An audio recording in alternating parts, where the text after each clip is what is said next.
Comment vaincre sa timidité et prendre confiance en soi au travers de 3 axes. Bienvenue à vous sur cette vidéo concernant le mindset, comment développer sa confiance en soi, comment vaincre sa timidité quand on souhaite prendre la parole ou chanter devant un public. Si vous êtes nouveau sur ma chaîne, je vous invite sans plus attendre à vous abonner et à liker cette vidéo. Bonjour à tous, je suis Gaëlle Boudier, votre coach vocal pour voix parler, voix chantée, stratégiste vocale pour orateur installée aux États-Unis et fondatrice de GB Academy. Dans cette académie, vous trouverez des coachings, des formations, des accompagnements pour vous aider à performer vocalement, tant sur la voix parlée que sur la voix chantée. Allez, sans plus attendre, passons sur le vif du sujet.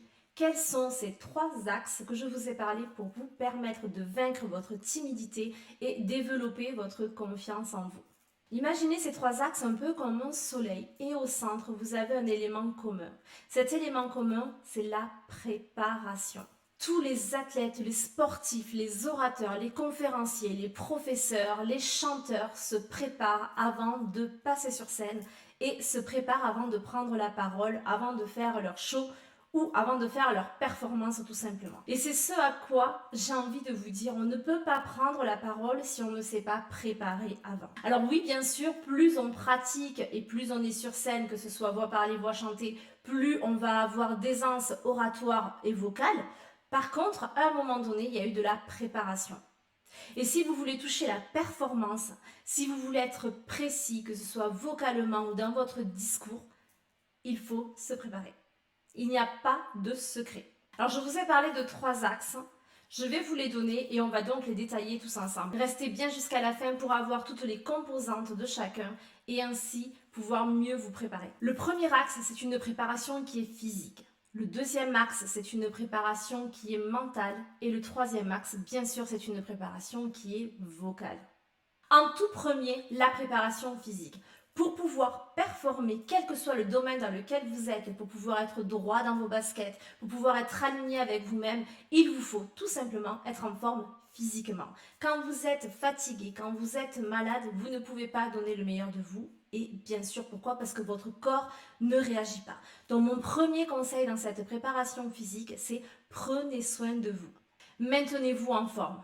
Que ce soit par des petits exercices, de la marche nordique, du footing, ce que vous voulez, mais faites attention à votre corps. Si vous êtes sédentaire et que vous ne bougez jamais, votre corps va réagir en fonction et sera beaucoup moins dynamique. Pour chanter, pour parler, on en a déjà parlé dans d'autres vidéos, votre voix fait partie de votre corps, il a besoin d'être présent si vous voulez performer vocalement, donc préparez-vous physiquement.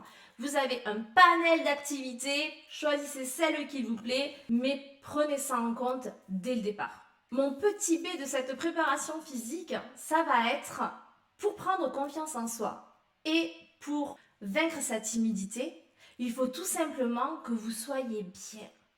Adaptez votre tenue au contexte et soyez vous-même jusqu'au bout de vos baskets.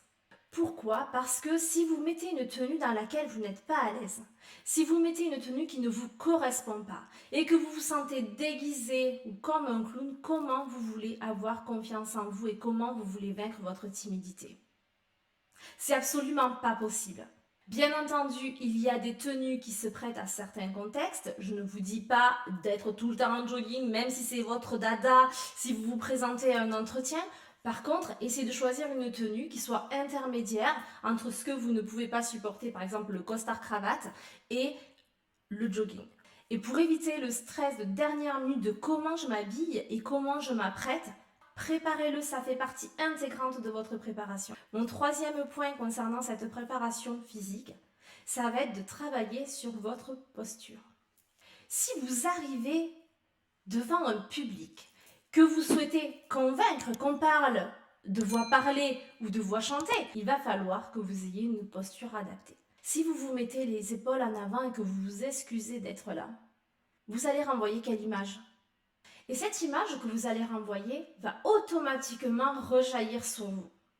Donc, si vous voulez prendre confiance en vous et vaincre votre timidité, imposez-vous. Vous n'êtes pas là par hasard. Si on vous a fait confiance dans votre travail, si on vous a donné l'opportunité de chanter, si on vous a laissé la parole, c'est qu'on vous a choisi. Et si on vous a choisi, c'est que c'est vous qu'on veut et pas quelqu'un d'autre. À partir de ce constat-là, prenez confiance, vous n'êtes pas là par hasard.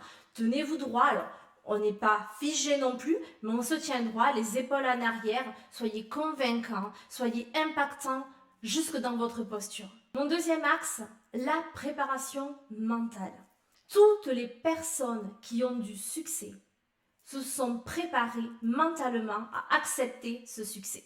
Dites-vous que c'est une question de mindset, c'est une question d'estime de soi. Vos résultats, quels qu'ils soient, ne sont pas le fruit du hasard. Vous avez travaillé pour, vous vous êtes investi, vous avez prouvé à un moment donné à une personne que vous étiez la bonne personne. Donc, non, ce n'est pas du hasard. Bien sûr, il y a un facteur chance de rencontre, mais le facteur chance, c'est ça sur votre travail. La seule partie de chance que vous allez avoir, ça va pas être sur vos résultats, ça va être simplement sur le fait d'avoir l'opportunité de faire quelque chose. Ça s'arrête là. Après, c'est votre travail, c'est vous, c'est votre personnalité, c'est tout ce qui fait l'exposé en lui-même, qu'il soit chanté ou qu'il soit parlé, qui fera que s'il y a des résultats, c'est grâce à vous et seulement grâce à vous. Et ça, si vous changez votre mindset par rapport à ça, vous allez commencer à prendre ces victoires et ces succès comme quelque chose que vous méritez. Et si vous le méritez, vous allez donc développer une certaine confiance en vous. J'étais capable de le faire, donc je prends confiance en moi. Et si vous prenez confiance en vous, plus vous allez prendre confiance en vous, plus vous allez vaincre cette timidité de vous exposer parce que vous aurez conscience que vous êtes capable de le faire. Donc ce conseil, c'est vraiment changer votre mindset et balayer le syndrome de l'imposteur. On ne va pas le détailler forcément ici, ce syndrome, mais j'en ferai une vidéo si ça vous plaît. Donc je vous invite à me laisser un petit commentaire si vous avez envie d'en savoir plus sur le syndrome de l'imposteur. Mais balayez-le. Il n'a rien à faire là. Vous n'êtes pas là par hasard. Vos résultats ne sont pas dus au hasard. Une petite technique pour vous permettre de prendre encore plus rapidement confiance en vous et développer cette assurance, ça va être de vous concentrer sur vos points forts. Alors, pourquoi je vous dis concentrez-vous sur vos points forts? Parce que tout simplement, on en a tous. Tout le monde a des points forts. Et le fait de se concentrer dessus, ça va tout simplement développer vos aptitudes à vous dire je suis capable de. Une fois de plus, c'est du mindset, c'est du mental. Plus vous allez vous rendre compte que vous êtes capable de faire des choses, plus vous allez avoir envie de vous dépasser et moins vous aurez peur de sortir de votre zone de confort. Donc vos points forts, c'est votre zone de confort absolue et plus vous allez développer cette zone, plus vous allez grignoter de l'espace et elle va s'élargir. Pour ça, je vous ai déjà fait une petite vidéo, je vous mets juste là le petit lien sur la zone de confort. Allez la regarder, il y a une fiche de travail qui est fournie avec et vous allez pouvoir travailler vraiment beaucoup plus précisément sur la zone de confort. Alors pour les plus réticents d'entre vous, ces points forts, on peut les trouver où? Pensez à vos expériences. Quand je dis expérience, je ne parle pas qu'expérience professionnelle, mais à vos expériences de vie. Vous avez connu des difficultés dans votre vie, vous êtes certainement une personne de résiliente et qui sait s'adapter. Vous avez toujours été le premier de la classe et vous avez toujours plus ou moins performé, vous êtes certainement une personne qui est méthodique et travailleuse. On a tous des points forts. Allez les chercher dans vos expériences de vie. Deuxième endroit, bien sûr, ce sont vos études. Vos études, que vous en ayez fait des courtes ou des longues, ont développé chez vous des capacités, des aptitudes et des compétences. Qui m'en vient au dernier point, bien entendu, vos compétences. Dans les différents postes que vous avez occupés, dans différents panels de votre vie, vous avez des compétences. Et l'objectif va être de les mettre ensemble et de vous faire prendre conscience à vous de toutes les capacités et de toutes les qualités que vous avez. Mon dernier conseil concernant le travail et la préparation mentale, c'est de travailler, à contrario maintenant, sur vos axes de progrès. Travailler régulièrement sur ces axes de progrès, c'est quoi? C'est tout simplement sortir de sa zone de confort de façon régulière. Et plus vous sortirez de votre zone de confort de façon régulière, et plus vous prendrez confiance en vous. Parce que plus vous allez vous prouver que vous êtes capable de faire des choses. Et si vous développez votre confiance en vous, vous aurez plaisir à exposer, alors quand je dis exposer, bien sûr, à prendre entre guillemets, vos réussites. Fêtez chaque petite marche et fêter chaque réussite. C'est une des clés d'un mental solide lorsque vous voulez aller performer et aller encore plus loin.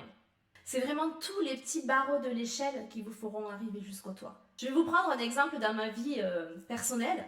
Vous savez que je suis expatriée aux États-Unis, donc j'ai vécu jusqu'à mes 31 ans en France et à 31 ans, je suis arrivée aux États-Unis. Ça fait bientôt 10 ans que je suis là.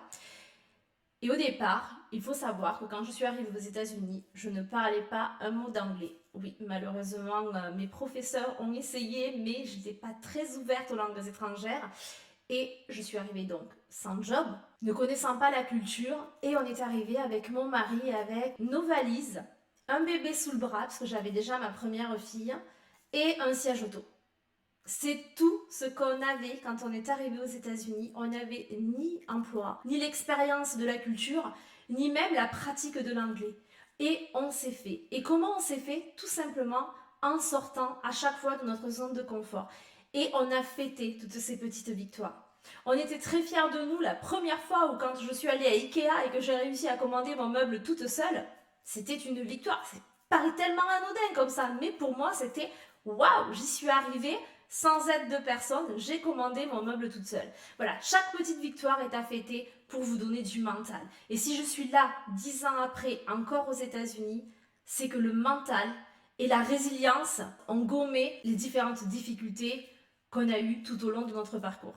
Je récapitule les points principaux de cette préparation mentale car elle est ultra importante. Changez votre mindset. Vos résultats sont dus à vous et à votre travail et ce ne sont pas le fruit du hasard. Concentrez-vous sur vos points forts parce que c'est ça qui vous permettra d'aller plus loin et c'est vraiment ça qui va vous permettre de prendre confiance en vous.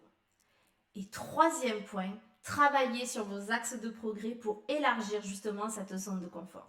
Juste avant de continuer sur ma dernière partie, si cette vidéo vous plaît, n'hésitez pas à vous abonner et à la partager aux personnes à qui ça pourrait servir. Parce que ces trois axes sont tellement importants pour votre réussite professionnelle et personnelle. Vous savez que je suis coach vocal, bien entendu, vaincre sa timidité, j'en suis la première convaincue et prendre confiance en soi passe par le travail vocal. En tout premier, apprenez à aimer votre voix. Votre voix, c'est le porteur de votre message. Si vous n'aimez pas votre voix, comment vous voulez assumer ce que vous dites? Pour ça, je vous avais fait une vidéo sur ma chaîne, Découvrir sa vraie voix, qui faisait partie d'un défi vocal 7 jours. Vous allez le retrouver, je vous mets juste là le lien du défi vocal. N'hésitez pas à l'utiliser. Pour les orateurs, là, vraiment la première partie de cette vidéo est importante tout autant pour vous. Et après, dans le défi vocal, ça s'adressait plus aux chanteurs, mais dans tous les cas, allez regarder cette vidéo parce qu'elle vous fera du bien. Vous y trouverez dedans donc un exercice simple qui va vous permettre de commencer à apprivoiser votre voix et en faire vraiment un allié, quelque chose que vous aimez, quelque chose qui va vous servir. Et vous prendrez conscience de tout le pouvoir et de tout le potentiel qu'a une voix lorsqu'elle est bien utilisée et lorsqu'on l'utilise avec aisance et naturel. Le travail vocal passe aussi par la connexion avec ses émotions. La voix, c'est un véritable baromètre des émotions. Quand vous êtes en colère, on l'entend vocalement. Si vous avez quelqu'un au téléphone, vous pouvez de suite déceler quel type d'émotion il est en train de ressentir. Est-ce qu'il a passé une bonne journée, mauvaise journée? Et ça vous montre à quel point, lorsque les émotions sont connectées à la voix, vous allez être dans l'authenticité. Il faut savoir que majoritairement, quand vous écoutez par exemple un show, vous n'allez pas vous souvenir des mots, mais vous allez vous souvenir de la sensation que vous avez ressentie à l'écoute de ce show. Vous allez bien sûr retenir le message principal, mais surtout, c'est la sensation. Est-ce que ça m'a fait du bien? Est-ce que ça m'a mis mal à l'aise? Et c'est ça en fait, c'est la connexion avec les émotions. Donc, connectez-vous à vos émotions et ne les fuyez surtout pas. Et bien entendu, mon dernier conseil vocal, et qui n'est pas des moindres, c'est de savoir utiliser votre voix. Pour ça, il n'y a pas de recette miracle, j'en suis grandement désolée, mais vous avez un super méga puissant outil qui est la technique vocale.